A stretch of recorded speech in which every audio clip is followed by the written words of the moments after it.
जय श्री राम, जय माता दी। आज हम आप लोगों को बताएंगे कि सूर्य भगवान को अर्घ कैसे देना चाहिए और सूर्य भगवान को अर्घ देने की पूरी जानकारी, पूरी विधि हम आपको आज इस वीडियो में बताने जा रहे हैं। तो वीडियो पूरा देखें। सूर्य भगवान ऐसे देवता हैं जो प्रत्यक्ष दिखाई देते हैं। हम सूर्य भगवान को प्रत्यक्ष देख सकते हैं और सूर्य भगवान को संसार का तीसरा नेत्र माना गया है। शास्त्रों के अनुसार बताया गया है, चंद्रमा मनसो जाता चक्षुषो सूर्यो अजायता। सूर्य देव को संसार का तीसरा नेत्र माना गया है और शंकर भगवान के 3 नेत्र हैं, जिसमें एक नेत्र को सूर्य देव की उपमा दी गई है। इसलिए सूर्य भगवान की आराधना, पूजा सबको करना चाहिए और सूर्य के प्रकाश से ही हमारे आँखों में प्रकाश होता है। सूर्य के प्रकाश से ही हमको सब कुछ दिखाई देता है और सूर्य भगवान को अर्घ देने से आपके शरीर के जितने भी कष्ट और रोग होते हैं वो सब दूर हो जाते हैं। संसार में व्यक्ति का अस्तित्व, यश, मान, प्रतिष्ठा, सम्मान भी सूर्य भगवान को अर्घ देने से बढ़ता है। अब सूर्य भगवान को अर्घ किस स्थान पर देना चाहिए? तो सूर्य भगवान को अर्घ देने के लिए आप किसी जलाशय के किनारे या फिर गंगा जी के तट पर जा कर के आप अर्घ दे सकते हैं। लेकिन प्रतिदिन गंगा जी के तट पर जा कर के अर्घ नहीं दिया जा सकता, प्रतिदिन नहीं जा सकते हैं। तो उसके लिए कोई भी शुद्ध स्थान पे हो, चाहे आपके घर पे या घर के आसपास में कोई मंदिर है तो उस मंदिर पे जा कर के आप अर्घ दे सकते हैं। अगर मान लीजिए ये भी संभव नहीं है कि आप मंदिर पे जा सकें, तो आप अपने घर की छत पर या घर के आसपास कोई भी शुद्ध स्थान है वहाँ पर जा कर के आप सूर्य भगवान को अर्घ दे सकते हैं। और मान लीजिए कोई फ्लैट में रहता है, वो बाहर भी नहीं जा सकता और छत पर भी नहीं जा सकता, तो उसके लिए क्या है कि आप घर के अंदर भी अर्घ दे सकते हैं।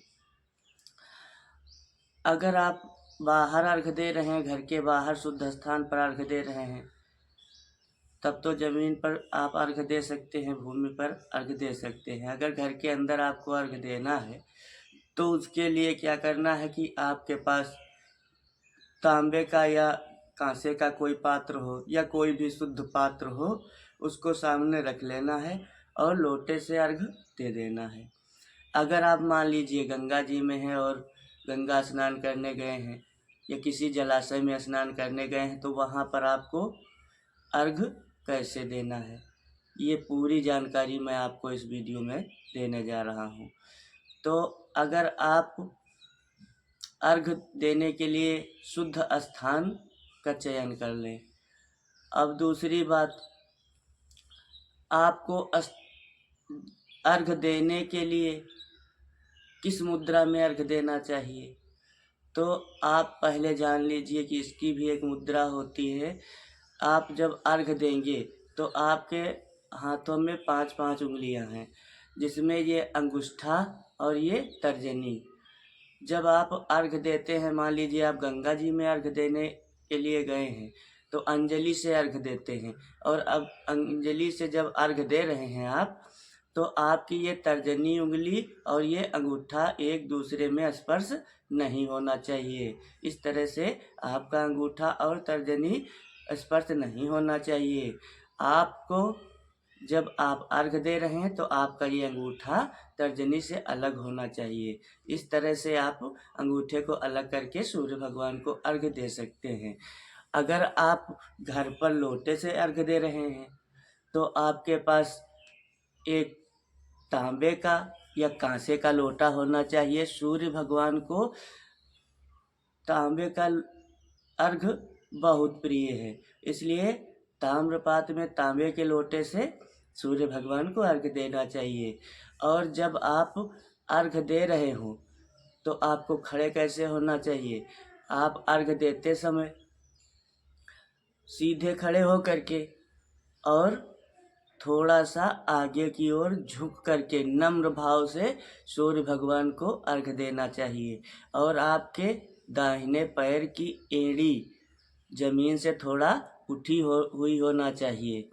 थोड़ा सा एड़ी उठा करके दाहिने पैर की, और उसके बाद हल्का सा आगे को झुक करके और नम्र भाव से सूर्य भगवान को अर्घ अर्पण करना चाहिए।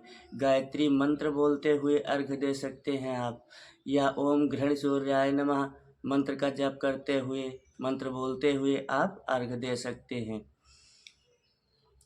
अब आपका अर्घ कैसा होना चाहिए? तो आपको ताज़ा जल लेना है। अगर गंगा जल है तो गंगा जल का अर्घ दे, बहुत अच्छी बात है। अगर गंगा जल नहीं है तब भी आप शुद्ध जल और ताज़ा जल लेकर के अर्घ दे सकते हैं। और अर्घ के लिए आपको ताज़ा जल हिलाना है, लेकिन अगर ताज़ा जल ना मिल सके तो आप पहले लोटे में थोड़ा सा गंगा जल डालें और उसके बाद उसी को पानी से भर दें, क्योंकि गंगा जल कभी बासी नहीं होता है। तो आप लोटे में थोड़ा सा गंगा जल डाल करके उसमें पानी भर करके उसी में थोड़ा सा लाल चंदन डाल लें, थोड़े से अक्षत डाल दें और एक लाल फूल उसी में डाल करके और सूर्य भगवान को अर्घ दे सकते हैं।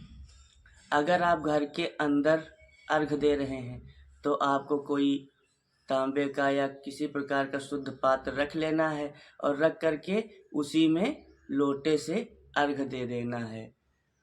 और अगर आप लोटे से अर्घ दे रहे हैं तब भी वही नियम है कि आपका ये अंगूठा जो है तर्जनी से अलग होना चाहिए। दोनों हथेलियों के बीच में लोटा रख करके और अंगूठे को तर्जनी से अलग करके सूर्य भगवान को अर्घ देना चाहिए। अगर घर के अंदर आप अर्घ दे रहे हैं किसी पात्र में, तो वो पात्र का जो दिया हुआ अर्घ है आपका, वो ले जा करके आप घर में या घर के बाहर जो भी कोई गमला हो, कोई फूल वृक्ष लगा हो, उसमें डाल सकते हैं। तुलसी जी के अर्घे में ये सूर्य भगवान का दिया हुआ अर्घ नहीं डालना चाहिए। सूर्य भगवान का अर्घ तुलसी जी के ऊपर नहीं डाला जाता है। अच्छा, बहुत से लोग होते हैं जो तुलसी जी के क्यारे में, तुलसी जी के गमले में ही जा कर के और सूर्य भगवान को अर्घ दे देते हैं, लेकिन ऐसा नहीं करना चाहिए। सूर्य भगवान का अर्घ तुलसी जी के गमले में नहीं देना चाहिए। और अगर आप अन्य किसी वृक्ष में डाल सकते हैं, अगर वृक्ष ना हो तो किसी भी शुद्ध स्थान पर इस जल को डाल सकते हैं। अब आपको कितनी बार जल देना है ये जानकारी भी आपको होना चाहिए।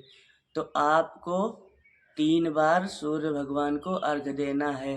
3 बार अर्घ देने का मतलब है कि आप 3 लोटा जल नहीं ले जाना है, आपको 1 लोटा जल लेकर के जाना है और उसी से थोड़ा जल सूर्य भगवान को अर्पण करेंगे और उसके बाद एक परिक्रमा करेंगे। उसके बाद जो बचा हुआ जल है लोटे में, उसी से दोबारा थोड़ा अर्घ देंगे और उसके बाद फिर एक परिक्रमा कर लेंगे और उसके बाद पुनः जो बचा हुआ जल है, अर्घ है, वो सूर्य भगवान को अर्पण कर देंगे और उसके बाद सूर्य भगवान की परिक्रमा कर लेंगे। परिक्रमा करके सूर्य भगवान को साष्टांग प्रणाम का भी नियम होता है।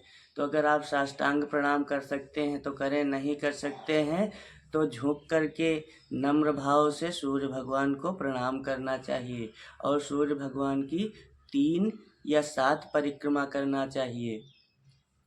और इसी प्रकार से अगर मान लीजिए भाई अब सूर्य भगवान को अर्घ देने का समय क्या है, तो सूर्य भगवान को अर्घ देने का सही समय सूर्योदय के समय होता है। जिस समय सूर्य भगवान का उदय हो रहा हो उस समय प्रातःकाल सूर्य भगवान को अर्घ देना चाहिए। लेकिन अगर किसी कारण से आप सूर्य भगवान को अर्घ देने में विलम्ब हो जाता है आपसे और आप विलम्ब से अर्घ देते हैं तो आपको प्रायश्चित अर्घ देना पड़ता है। तो आपको जिस तरह से आप अर्घ देते हैं उसी तरह से अर्घ देना है, लेकिन उसमें एक बार सूर्य भगवान को अर्घ दे करके और उनसे क्षमा प्रार्थना करेंगे कि हे भगवान, किसी कारणवश मैं समय से आपको अर्घ नहीं अर्पण कर पाया और इसकी वजह से मैं विलम्ब हो गया। मैं आपसे क्षमा प्रार्थी हूँ, मैं आपसे क्षमा मांग रहा हूँ विलम्ब होने के लिए। इस प्रकार से आपको प्रायश्चित अर्घ सूर्य भगवान को देना चाहिए। सूर्य भगवान को अर्घ कौन कौन दे सकता है? तो सूर्य भगवान को अर्घ स्त्री पुरुष माताएं सब लोगों को देना चाहिए। शास्त्रों के अनुसार सबको अर्घ देना चाहिए। और अब अर्घ देने से पहले शिखा बंधन कर लेना चाहिए। अगर माताएं अर्घ दे रही हैं तो उनको भी खुले बालों में अर्घ नहीं देना चाहिए। पहले बालों को बांध करके तब अर्घ देना चाहिए और पुरुषों को शिखा बंधन करके उसके बाद सूर्य भगवान को अर्घ देना चाहिए। ये जानकारी अगर आप लोगों को अच्छी लगी तो वीडियो को लाइक और शेयर ज़रूर करें। जय माता दी, जय श्री राम।